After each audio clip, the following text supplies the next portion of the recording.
എടോ തോറ്റ് കഴിഞ്ഞാലെന്തെങ്കിലും സത്യം പറഞ്ഞുവിടുള്ളൂ അല്ലേ? തോറ്റമ്പി കഴിഞ്ഞിട്ട് നിങ്ങൾ ഈ കഴിഞ്ഞ എത്രയായി, ഒരു ഒന്നൊന്നര മാസമായി. ഒന്നൊന്നര മാസം നിങ്ങൾ ഇങ്ങനെ ചർച്ച നടത്തി. ഇന്നലത്തെ നിങ്ങളുടെ ഈ സമ്മേളനത്തിന്റെ ഏറ്റവും പ്രധാനപ്പെട്ട കാര്യം ഇന്നത്തെ പത്രത്തിലൊക്കെ ഉണ്ട്. അതാ പറഞ്ഞത്, എന്താ പറയുന്നത്, നേതൃത്വത്തിന് പാളിച്ച പറ്റി. അങ്ങനെയാണ് അല്ലെ? ഇന്നലത്തെ സംഭവം അതായിരുന്നു, നേതൃത്വത്തിന് പാളിച്ച പറ്റി. പക്ഷേ പിണറായി വിജയന് ഒരു പാളിച്ചും പറ്റില്ല. എം വി ഗോവിന്ദന് എന്ന് പറഞ്ഞാൽ ഞാൻ എന്ന് പറഞ്ഞാൽ മുപ്പര് പറയാണല്ലോ, എം വി ഗോവിന്ദൻ എന്ന് പറയുന്ന എനിക്കും പാളിച്ച പറ്റിയിട്ടില്ല. പിന്നെ ആർക്കാടോ പാളിച്ച പറ്റിയത്? ഈ താഴെ നിങ്ങളുടെ കമ്മിറ്റികളിൽ മുഴുവനും പറഞ്ഞത് എന്താണ്? നിങ്ങളുടെ കാരണഭൂതത്തിന്റെ ധാർഷ്ട്യം, കടക്കുപുറത്ത് മാറി നിൽക്ക്, ദേശിന്റെ മോനെ പരനാറി അല്ലേ, വീട്ടിൽ പോയി ചോദിക്ക്. ഇമ്മാതിരി ഇയാളുടെ ഈ ഇമ്മാതിരിയുള്ള വർത്തമാനങ്ങൾ അല്ലേ, പിന്നെ നിങ്ങളുടെ ദൂർത്ത് കെടുകാര്യസ്ഥത, ആൾക്കാരുടെ മര്യാദയ്ക്ക് പെരുമാറാത്ത കാര്യം, അങ്ങനെ എന്തൊക്കെ കാര്യങ്ങളാണോ പറഞ്ഞത്? ഇതൊന്നും അല്ല. എന്നിട്ട് പറയാം നേതൃത്വത്തിന് പിഴവ് പറ്റി, അത് അംഗീകരിച്ചു. നേതൃത്വം ആരാണെന്ന് ആർക്കറിയില്ല. നേതൃത്വം ആരാ? ഇവരല്ലേ നേതൃത്വം. ഉളുപ്പണ്ട് രാജിവെച്ച് പോടോ ഗോവിന്ദ അല്ലേ? നിങ്ങൾ രണ്ടു കൂടി രാജിവെച്ച് പോടോ. കൂടെ ആ പെട്ടി തൂക്കിനും വിളിക്ക്. ഒരു പെട്ടി തൂക്കി രാകേഷ് ഉണ്ടല്ലോ, പെട്ടി തൂക്കി രാകേഷ്, കണ്ണൂരിന്റെ സെക്രട്ടറി. എടോ നിങ്ങളൊക്കെ തന്നെയാ തോൽപ്പിച്ചത് അല്ലേ? ആ കെ രാഗേഷിന്റെ പ്രസ്താവനകൾ, നിന്റെ ഭാര്യക്ക് അത് പറഞ്ഞു, തളിപ്പറമ്പിലെ സ്ഥാനാർത്ഥിത്വം തെറ്റായി പോയിന്ന്, അതിൽ പിശക് പറ്റിയെന്ന്. മൂപ്പരുടെ ഭാര്യനെ അവിടെ സ്ഥാനാർത്ഥിയാക്കണമെന്ന് പറഞ്ഞത് ആരാടോ? താൻ തന്നെയല്ലടോ ഗോവിന്ദ. തന്റെ ഭാര്യയുടെ സ്ഥാനാർത്ഥിയാക്കണമെന്ന്, സുകന്യയെയാണ് സ്ഥാനാർത്ഥിയാക്കേണ്ടതെന്ന് നിങ്ങളുടെ പാർട്ടിയിലെ ഭൂരിപക്ഷം ആൾക്കാർ പറഞ്ഞില്ലേ? എന്നിട്ട് താനല്ലേ പിടിവാശി പിടിച്ചത്? ഞാനല്ലെങ്കിൽ എന്റെ ഭാര്യ അല്ലേ? എന്നിട്ട് ഇപ്പൊ വന്നിട്ട് പറയാണ് അങ്ങനെയാണെങ്കിൽ ഇതിന് ഉത്തരവാദി ആരാടോ? തളിപ്പറമ്പിൽ ശ്യാമളയെ സ്ഥാനാർത്ഥിയാക്കിയതിന്റെ ഉത്തരവാദി ആരാ? ഗോവിന്ദൻ പറയണോ ഗോവിന്ദ? താനാണോ, കെ രാഗേഷ് ആണോ, അല്ലെങ്കിൽ കാരണഭൂതമാണോ? ഞാൻ പറയുന്നത് മൂന്നാളാണ്. കാരണഭൂതവുമാണ്, നീയുമാണ്, കെ രാഗേഷുമാണ്. മൂന്നെണ്ണം രാജിവെച്ച് പോകാൻ പറ്റുമോ? മൂന്നെണ്ണത്തിന് രാജിവെച്ച് പോകാൻ പറ്റണോ? മറ്റൊന്ന് പയ്യന്നൂരിലും സ്ഥാനാർത്ഥി നിർണയത്തിൽ തെറ്റുപറ്റി. ഈ കട്ടുപിടിച്ചോനെ, രക്തസാക്ഷി ഫണ്ട് കട്ടുപിടിച്ചോനെ വീണ്ടും സ്ഥാനാർത്ഥിയാക്കി. ആരോടോ സ്ഥാനാർത്ഥിയാക്കിയത്? ഇവിടുത്തെ ജനങ്ങളൊക്കെ സ്ഥാനാർത്ഥിയാക്കിയത്. ഇവിടുത്തെ UDF-കാരാണോ, കോൺഗ്രസ്സുകാരാണോ, ഇവിടുത്തെ BJP-കാരാണോ, RSS-കാരാണോ? ഈ പറയുന്ന ഈ രക്തസാക്ഷി ഫണ്ട് തട്ടുപിടിച്ച TI മധുസൂദനെ അവിടെ സ്ഥാനാർത്ഥിയാക്കിയത് ആരാ? ഇതെന്തായാലും കെ രാഗേഷിന് ഉത്തരവാദിത്തമില്ലേ? കാരണഭൂതത്തിന് ഉത്തരവാദിത്തമില്ലേ? തനിക്ക് ഉത്തരവാദിത്തമില്ലടോ. എന്നിട്ട് പത്രക്കാരുടെ മുമ്പ് ഇതൊക്കെയാണ് സംഭവം, ഇതൊക്കെയാണെങ്കിൽ അത് പുറത്താക്കടോ. ഉളുപ്പും മാനില്ലാതെ വന്ന് കണ്ട് പറയുകയാണല്ലോ. ഈ CPM തോൽക്കാൻ കാരണം BJP-കാർ മുഴുവനും UDF-ന് വോട്ട് ചെയ്തു. ശ്രദ്ധിക്കണേ, BJP-കാർ മുഴുവൻ UDF-ന് വോട്ട് ചെയ്തുകൊണ്ടാണ് CPM-കാർ തോറ്റുപോയത്. ആഹാ, എന്തൊരു കണ്ടെത്തലല്ലേ. അതായത് പയ്യന്നൂരില് കുഞ്ഞികൃഷ്ണൻ സഖാവും, മറ്റേ തളിപ്പറമ്പില് TKG-യും, ഈ ഇവിടെ അമ്പലപ്പുഴയില് G സുധാകരനൊക്കെ, തൃക്കരിപ്പൂര് സന്ദീപ് വാര്യരൊക്കെ ജയിച്ചത് BJP-കാരാണ്. BJP-കാര് UDF-ന് വോട്ട് ചെയ്തതാണ്. CPM-ലെ ഒരാളും മറിച്ച് വോട്ട് ചെയ്തിട്ടില്ല എന്നാണ് ഗോവിന്ദന്റെ കണ്ടുപിടുത്തം. എടോ ഗോവിന്ദ, ഇതാരോടാണ് പറയുന്നത്? ഉളുപ്പുണ്ടോ? എനിക്ക് ഉളുപ്പുണ്ടോ? വേറെ കുറെ കാര്യങ്ങൾ പറഞ്ഞെന്താണെന്നറിയോ? അതായത് വെള്ളാപ്പള്ളി ഈ വർഗീയ പ്രസ്താവന നടത്തിയപ്പോ, അതായത് മുസ്ലിങ്ങൾക്കെതിരെ, മുസ്ലിം വിഭാഗത്തിനെതിരെ വെള്ളാപ്പള്ളി വർഗീയ പ്രസ്താവനകൾ നടത്തിയപ്പോൾ അതിനെ വേണ്ട വിധം പ്രതിരോധിച്ചില്ല. അതാണ് അതിനെ വേണ്ട വിധം പ്രതിരോധിച്ചില്ല എന്നുള്ളതല്ല, അതിനെ പ്രതിരോധിച്ചത് ജനങ്ങൾക്ക് മനസ്സിലായില്ല. അങ്ങനെ പറഞ്ഞത് നമ്മൾ തെറ്റൊന്നും ചെയ്യില്ലല്ലോ. അതായത് വെള്ളാപ്പള്ളി അറിയാലോ, വെള്ളാപ്പള്ളിയുടെ കുറെ വർഗീയ പരാമർശങ്ങൾ ഉണ്ടായി. അപ്പോഴൊക്കെ CPM പറഞ്ഞത് എന്തായിരുന്നു? മുസ്ലിങ്ങൾക്കെതിരെ അല്ല വെള്ളാപ്പള്ളി പറഞ്ഞത്, മുസ്ലിം ലീഗിനെതിരെയാണ്. മുസ്ലിം ലീഗ് എന്ന് പറയുന്ന രാഷ്ട്രീയ പാർട്ടിക്കെതിരെയാണ്, അതല്ലാതെ മുസ്ലിം ജനവിഭാഗത്തിനെതിരെ അല്ല പറഞ്ഞത് എന്ന് പറഞ്ഞുകൊണ്ടിരുന്ന CPM-ന്റെ സംസ്ഥാന ജനറൽ സെക്രട്ടറി പറയാണല്ലോ, വെള്ളാപ്പള്ളി അന്ന് പറഞ്ഞത് വേണ്ട രീതിയിൽ നമ്മൾ പ്രതിരോധിച്ചത് ജനങ്ങൾക്ക് മനസ്സിലായിട്ടില്ല. അതുകൊണ്ടാണ് കുറെ വോട്ടുകൾ നഷ്ടമായത്. എന്നാലും CPM-ൽ വോട്ട് പോയത് മൂപ്പര് പറയില്ല കേട്ടോ. പിന്നെ മൂപ്പര് പറയുന്നത് അയ്യപ്പ സംഗമത്തിൽ കുറെ പാളിച്ചകളൊക്കെ ഉണ്ടായി. അയ്യപ്പ സംഗമത്തിലെ ഈ കട്ട് മുടിച്ചതിനെ പറ്റിയിട്ടൊന്നും മൂപ്പര് പറയുന്നില്ല കേട്ടോ. അതിന് പകരം പറയുന്നത് യോഗി ആദിത്യനാഥിന്റെ ആ ഇതുണ്ടല്ലോ, ഒരു ആശംസ. യോഗി ആദിത്യനാഥിന്റെ ആശംസ അതിൽ വായിച്ചുകൂടായിരുന്നു, വായിക്കാൻ പാടില്ലായിരുന്നു. അത് വായിച്ചത് തെറ്റായിപ്പോയി. എടോ ഗോവിന്ദ, ആരാടോ വായിച്ചത്? ആരാടോ വായിക്കാൻ പറഞ്ഞത്? വാസവനല്ലേ വായിച്ചത്? വാസവനല്ലേ വായിച്ചത്? നിങ്ങൾക്കൊക്കെ അറിയില്ലായിരുന്നത് എങ്കിൽ നടപടിയെടുക്കടോ, നടപടിയെടുക്കടോ ഗോവിന്ദ. വാസവനെതിരെ നടപടിയെടുക്ക. അതല്ലാതെ വെറുതെ അവിടെ ഞഞ്ഞാ വർത്താനം പറയാ. ഇതൊന്നും ശരിയായില്ല എന്ന് ഇവിടുത്തെ സഖാക്കൾ നേരത്തെ പറഞ്ഞിരുന്നു. നിങ്ങൾ ഈ അയ്യപ്പ സംഘം അങ്ങനെ തട്ടിപ്പാണെന്ന് പറഞ്ഞിരുന്നു അല്ലേ? ഇനി മറ്റൊന്ന് ഗോവിന്ദൻ പറഞ്ഞെന്താ അറിയോ? അതായത് അയ്യപ്പ സംഗമം നടത്തിയത് ദേവസ്വം ബോർഡാണ്. എന്താണ് അയ്യപ്പ സംഗമം നടത്തിയത്? ദേവസ്വം ബോർഡാണ്. സർക്കാരിന് ഒരു ബന്ധമില്ലായിരുന്നു. പക്ഷെ സർക്കാരിന് ബന്ധമുണ്ട്, സർക്കാരാണ് അയ്യപ്പ സംഗമം നടത്തിയത് എന്ന് ഇവിടുത്തെ ചില ബൂർഷ്വാ പത്രങ്ങളും ഇവിടുത്തെ BJP-കാരും RS-കാരും ഒക്കെ പ്രചരിപ്പിച്ചത്രേ. നാട്ടിലുടനീളം വലിയ ബോർഡുകൾ അയ്യപ്പ സംഗമം, അയ്യപ്പനെ കറുത്ത പെയിന്റ് അടിച്ചെങ്ങാണ്ട് അയ്യപ്പന്റെ ചിത്രം വെച്ചിട്ട് അതിൽ വലിയ തല ആരുടേതായിരുന്നോ? കാരണഭൂതത്തിന്റെ തലയല്ലായിരുന്നോ? കൂടെ വാസവന്റെ തലയുണ്ടായിരുന്നു. വാസവന്റെയും കാരണഭൂതത്തിന്റെയും തല വെച്ചിട്ട് ആ അയ്യപ്പന്റെ പടം, കറുത്ത അയ്യപ്പന്റെ ഒരു പടം ഒരു മൂലക്ക് വെച്ചിട്ട് ഏറ്റവും വലിയ പടം പിണറായി വിജയന്റെത് വെച്ചത് ഇത് ദേവസ്വം ബോർഡിന്റെയാ. നിയമസഭാ തിരഞ്ഞെടുപ്പിൽ അപ്രതീക്ഷിതമായ തിരിച്ചടിയാണ് ഉണ്ടായതെന്ന് CPM സംസ്ഥാന സെക്രട്ടറി MV ഗോവിന്ദ. അതാണ് മൂപ്പര് പറഞ്ഞത്, അപ്രതീക്ഷിതമായിരുന്നു. പിന്നെ നേരത്തെ പറയാൻ തുടങ്ങിയതാണ് അപ്രതീക്ഷിതം എന്ന് പറഞ്ഞാൽ നിങ്ങൾക്ക് ജനങ്ങളുമായി ബന്ധമില്ലടോ. നിങ്ങളിപ്പോ ശരിയാക്കണം അതൊക്കെയാണ്. ജനങ്ങളുമായി ബന്ധം വേണം. നിങ്ങൾക്ക് ആർക്കാ ജനങ്ങളുമായി ബന്ധം? നിങ്ങൾ ഈ താഴെക്കടയിലുള്ള നേതാക്കന്മാർക്ക് മുഴുവനും ഈ ക്വാറി മുതലാളിമാരുടെ അടുത്തൊന്നും ഈ പറയുന്ന ലഹരി മാഫിയയുടെ അടുത്തൊന്നും പൈസ ഉണ്ടാക്കുക എന്നുള്ളത് മാത്രമല്ല നിങ്ങളൊക്കെ പരിപാടി അല്ലേ? ജനങ്ങളെ നിങ്ങൾക്ക് അറിയോ? ഇവിടുത്തെ ബ്രാഞ്ച് സെക്രട്ടറിക്കും ഈ ലോക്കൽ സെക്രട്ടറിക്കും ഏരിയ സെക്രട്ടറിക്കും എന്താ പണി? ഇവിടുത്തെ പൈസ ഉള്ള ആൾക്കാരെ സന്തോഷിപ്പിക്കുക അല്ലേ? നിങ്ങളെ പാർട്ടി സഖാക്കളാണെങ്കിൽ പോലും അവരൊരു കാര്യം പറഞ്ഞാൽ നിങ്ങൾ കേൾക്കലുണ്ടോ? അവര് കാര്യം പറഞ്ഞാൽ കേൾക്കലുണ്ടോ? നിങ്ങൾക്ക് താല്പര്യം ആരാണ്? ആരൊക്കെയാണോ പൈസ, ആർക്കൊക്കെയാണോ സമ്പത്തുള്ളത്, ആരൊക്കെയാണോ ഇവിടെ ലഹരി മാഫിയയുടെ ആയി പ്രവർത്തിക്കുന്നത്, ആരൊക്കെയാണ് ഇവിടുത്തെ ക്വാറി മാഫിയുമായി പ്രവർത്തിക്കുന്നത്, ആരൊക്കെയാണ് ഇവിടുത്തെ ക്രിമിനൽ സംഘങ്ങൾ, അതിന്റെയൊക്കെ ബിനാമികളല്ലോ നിങ്ങൾ അല്ലേ? എന്നിട്ട് പറയണം അപ്രതീക്ഷിത തോൽവിന്ന്. നിങ്ങൾക്കല്ല അപ്രതീക്ഷിത തോൽവി, നിങ്ങൾക്കല്ലേ അപ്രതീക്ഷിത തോൽവി. ഇവിടുത്തെ രാഷ്ട്രീയം അറിയാവുന്ന, ജനങ്ങളെ അറിയാവുന്ന എല്ലാവരും നേരത്തെ തന്നെ പറഞ്ഞതാണ് നിങ്ങൾ തോൽക്കും, തോറ്റമ്പൂന്ന്. ഈ തെരഞ്ഞെടുപ്പിന് മുമ്പ് ഒരു 2-3 മാസം ഞാൻ ചെയ്ത വീഡിയോകൾ പരിശോധിക്കാൻ ഞാൻ അന്നേ പറഞ്ഞിട്ടുണ്ട്, ഇവർ തോറ്റമ്പും എന്ന് പറഞ്ഞിട്ടുണ്ട്. 100-ലേറെ സീറ്റുകൾ UDF-ന് കിട്ടുമെന്ന് പറഞ്ഞിട്ടുണ്ട്. നിങ്ങൾ പരിശോധിച്ചോ? ഇത് ഞാൻ എന്റെ മഹത്വം കൊണ്ടല്ല ഞാൻ പറയുന്നത്. ഇവിടെ രാഷ്ട്രീയത്തെ കുറിച്ച് അത്യാവശ്യം ബോധമുള്ള എല്ലാവർക്കും അറിയായിരുന്നോ നിങ്ങൾ തോൽക്കുന്നത്. നിങ്ങൾ ഈ അന്തകമ്മികൾക്ക് ഒഴികെ, അന്തകമ്മികൾക്ക് പോലും അറിയായിരുന്നു, പറയേണ്ടതിന് അറിയായിരുന്നു തോൽക്കുന്നത്. പക്ഷെ പേടിച്ചിട്ട് പറഞ്ഞില്ല. നിങ്ങൾ നാട് നീളെ ഈ കാരണഭൂതത്തിന്റെ ഈ മുഖവും എന്താ പറയാ എന്റെ തല എന്റെ ഫുൾ ഫിഗർ എന്ന് പറയുകയാണ് നാട് നീളെ ഈ വെച്ച് ഞാനല്ലാതെ മറ്റാരുണ്ട് എന്ന് പറഞ്ഞാൽ ആരെയും വോട്ട് ചെയ്യോ? അപ്പൊ ഇതിന്റെയൊക്കെ മൂല കാരണം എന്ന് പറയുന്നത് അയാളാണ്. ആര്? നിങ്ങളുടെ കാരണഭൂതം. പിന്നെ താനും. നിങ്ങൾ രണ്ടാളും പോയാൽ തന്നെ നന്നാവൂടോ. നിങ്ങൾ രണ്ടാളും കൂട്ടത്തല പെട്ടി തൂക്കി പോയാൽ തന്നെ ഈ CPM പകുതി നന്നാവും.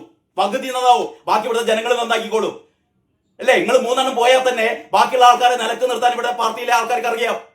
ഇത് കാരണഭൂതത്തെ പേടിച്ചിട്ടല്ലേ എല്ലാവരും ഇങ്ങനെ നിൽക്കുന്നത് അല്ലേ? പാർട്ടി സെക്രട്ടറി പോലും, ദേശീയ സെക്രട്ടറി പോലും നിൽക്കുന്നത് കാരണഭൂതത്തെ പേടിച്ചിട്ടല്ലേ അല്ലേ? അപ്പൊ ഏതായാലും തെരഞ്ഞെടുപ്പിൽ അപ്രതീക്ഷിതമായ തിരിച്ചടിയാണ് ഉണ്ടായത്. എല്ലാ വിഭാഗം ജനങ്ങളിൽ നിന്നും CPM-ന് വോട്ടുകൾ നഷ്ടമായി എന്നാണ് പറയുന്നത്. എല്ലാ വിഭാഗം ജനങ്ങളിൽ നിന്നും വോട്ടുകൾ നഷ്ടമായി. എന്തിനാടോ?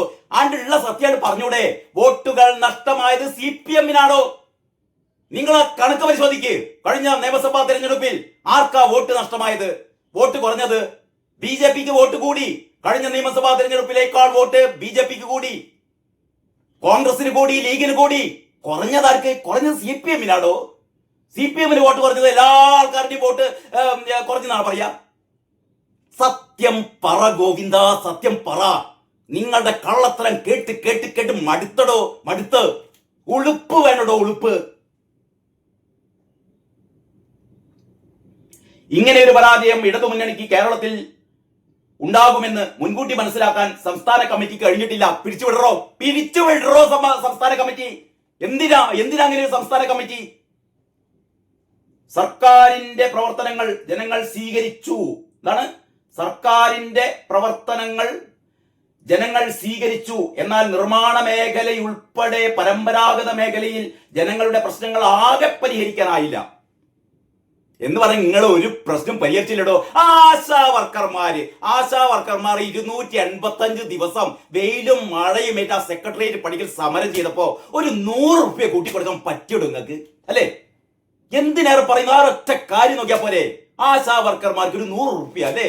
പാവപ്പെട്ട സഹോദരിമാർ, അമ്മമാര് വെയിലത്തും മഴയത്തും സമരം ചെയ്യും. നിങ്ങൾ എന്തൊക്കെയാ അവരെ വിളിച്ചത്? കൃമികീടങ്ങളാണ്, പാട്ടകുലിക്കികളാണ് അല്ലേ? ഒരു 100 രൂപ തന്നെങ്കിലും താ എന്നാണ് അവസാനം അവർ ഗതിയില്ലാതെ പറഞ്ഞത്. എന്നിട്ട് കാർക്കിച്ച് തുപ്പല്ലോ താൻ ചെയ്തത്. ആരാണ് വോട്ട് ചെയ്യുക? പിന്നെ നിങ്ങൾക്ക് ആരാ വോട്ട് ചെയ്യുക?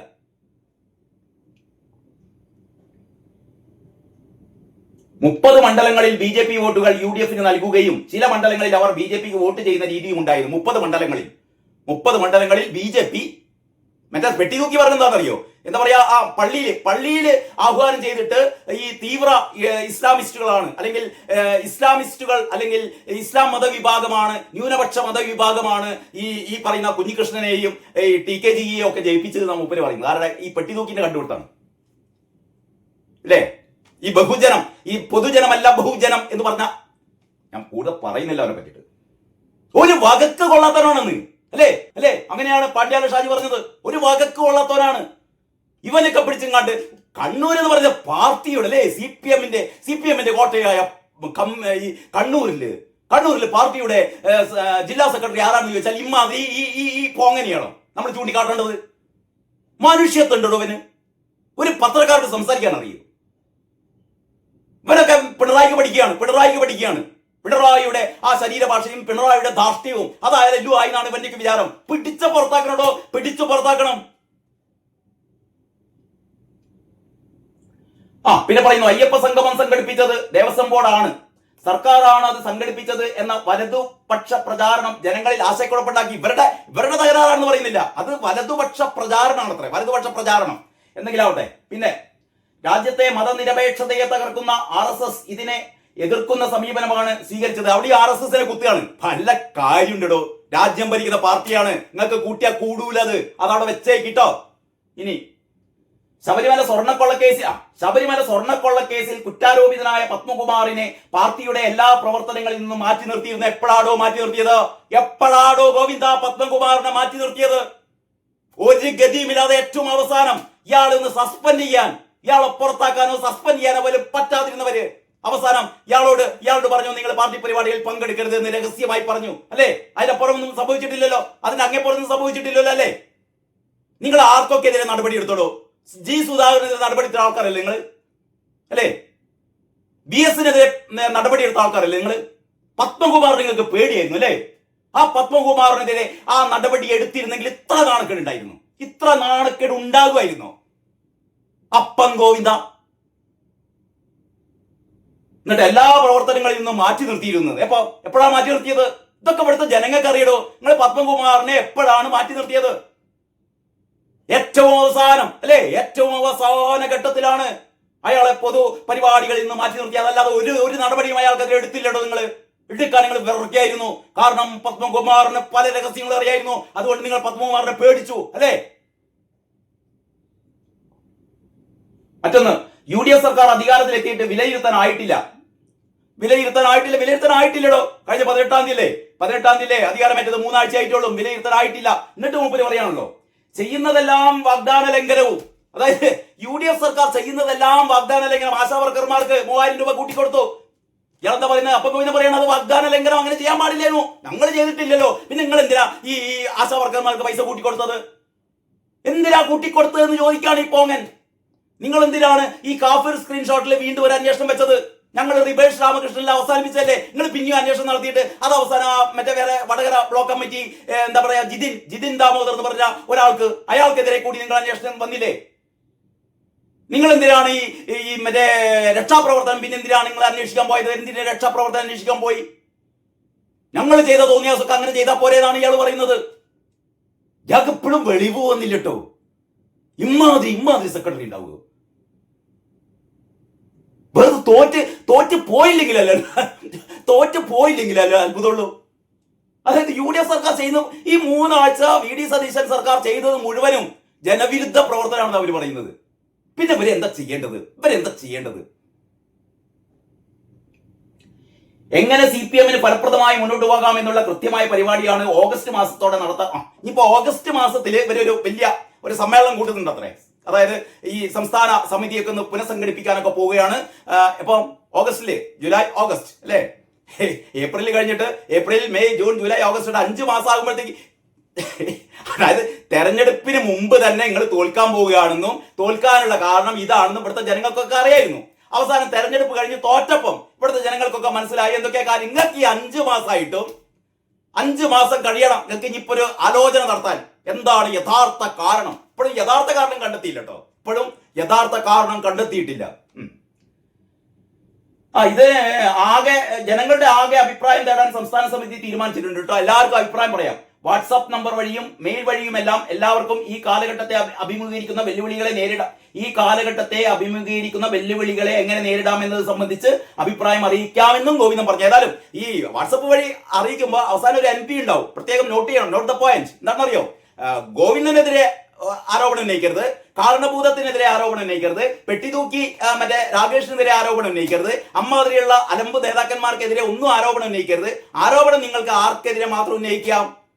താഴെ തട്ടിലുള്ള ആർക്കെങ്കിലൊക്കെ എതിരെ നിങ്ങൾക്ക് ആരോപണം ഉന്നയിക്കാം. അതല്ലാതെ മേൽത്തട്ടിൽ ആർക്കെതിരെയും നിങ്ങൾക്ക് ആരോപണം ഉന്നയിക്കാൻ പാടില്ല എന്നുകൂടി നിങ്ങൾ ചേർക്കും. അറിയാം. അതാണല്ലോ ഇപ്പൊ ബ്രാഞ്ച് കമ്മിറ്റിക്കാരോടൊക്കെ ചോദിച്ച 32 ചോദ്യങ്ങൾ.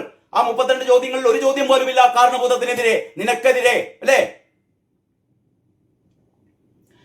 ഇനി പയ്യന്നൂർ തളിപ്പറമ്പ് മണ്ഡലങ്ങളിൽ സ്ഥാനാർത്ഥി നിർണയത്തിലുണ്ടായ വീഴ്ചകൾ സ്വയം വിമർശനപരമായി കണ്ണൂർ ജില്ലാ കമ്മിറ്റി സംസ്ഥാന കമ്മിറ്റി മുമ്പിൽ അവതരിപ്പിച്ചു.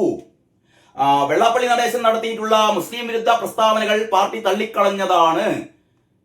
എന്നാൽ അടുത്ത കാലത്ത് വെള്ളാപ്പള്ളിയിൽ നിന്നുണ്ടായ മുസ്ലിം വിരുദ്ധ പ്രസ്താവനയെ ശക്തമായി പ്രതിരോധിച്ചില്ല എന്ന അവബോധം പ്രത്യേകിച്ച് ന്യൂനപക്ഷ വിഭാഗങ്ങളിൽ രൂപപ്പെട്ടു. ഇതിനെ ദൂരീകരിക്കുന്ന തരത്തിൽ ശക്തമായ ഇടപെടൽ നടത്തുന്നതിൽ പോരായ്മ സംഭവിച്ചു എന്ന് സ്വയം വിമർശനപരമായി വിലയിരുത്തി. ഇതിനൊക്കെ കാരണക്കാരായവർക്കെതിരെ നടപടിയെടുക്കണോ കേട്ടോ. ആ വാസവനുണ്ടല്ലോ, വാസവനെതിരെ നടപടിയെടുക്കാതെ തന്നെ അല്ലേ?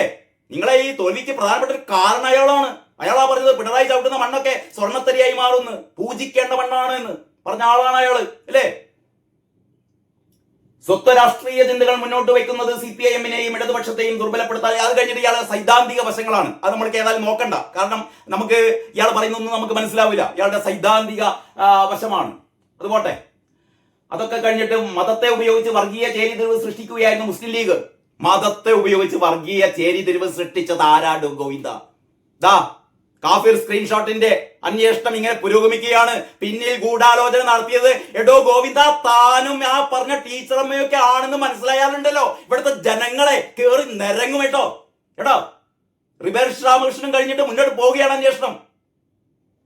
അധികം ഇങ്ങനെ വിളച്ചിലെടുക്കല്ല ഗോവിന്ദ കേട്ടോ.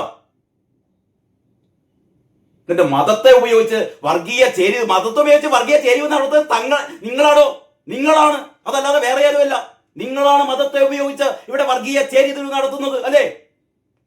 ടിപ്പിയെ കൊന്നിട്ട് പോലും TP ചന്ദ്രശേഖരനെ കൊന്നിട്ട് പോലും സ്റ്റിക്കർ ഒട്ടിച്ച ഇന്നോവ വിട്ട ആൾക്കാരല്ലേ ഇവിടെ നിങ്ങൾ അല്ലേ? മതത്തെ ഉപയോഗിച്ച് വർഗീയ ചേരിതിരിവ് സൃഷ്ടിക്കുകയായിരുന്നു മുസ്ലിം ലീഗ്.